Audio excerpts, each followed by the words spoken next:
Tip number 1. In PoE 2, you'll often experiment with different skills and playstyles as you progress. If you lock yourself into super specific nodes like increased fire damage or increased bear damage, you're stuck with that particular damage type. There are better ways to give you more overall increased damage and speed, nodes that give you more consistent DPS and feel better to play with. Faster attacks mean smoother gameplay and more chances to hit enemies before they hit you. Increased attack damage scales with any attack regardless of skill or damage type. The broader the node, the more value you get from it, and if you swap skills later on, you won't have to respec your points. This is why you should often focus on general damage nodes rather than hyper-specific ones. Tip number 2. The passive tree is huge, and having a planned route in mind is important. This plan should be highly based on what we'll discuss now. In some cases, it's worth taking a slightly inefficient path in the tree, because the bonuses you will get from it can be game-changing. This often requires a detour, so it's important that it greatly fits your build. When you traverse the tree, it is important to hit the bigger, bolder nodes called notables. These are nodes that are much more powerful than the smallest ones, but this doesn't mean you should just pick any of them. Some of these will have little to no benefits for your build, so finding the right ones is crucial. Unlike smaller nodes, these provide big power jumps, and in some cases they completely define your build. This is why you should plan your passive tree path to hit the best notables nodes for your build. Tip number 3. What to do when you have made a major change to your build,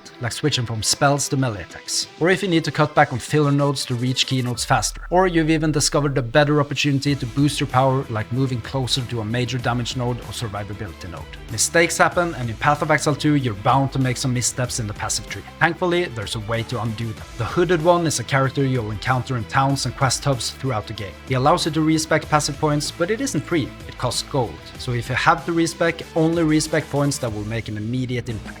Tip number 4. An often overlooked feature in Path of Exile 2 is that you can now mix and match skills and damage types that are far apart from each other. This feature enables you to adapt various combat scenarios and makes the game more intriguing to play. Equip a secondary weapon set and open the passive skill tree. You'll notice an option to assign passive skills specific to your secondary weapon. Allocate points that complement the strengths of your secondary weapon, creating a versatile character capable of adapting to different combat situations. This flexibility can be especially favorable in challenging encounters where a single playstyle may not suffice. So always keep in mind how different weapon sets can let you use a variety of skills with different passive nodes, as this can be a game changer for your character. Tip number 5. In the passive tree, you're often traversing through the attribute highway. Now, it often feels meaningless and dull to pick a +5 to an attribute, but these small increments can actually play a huge role in your build.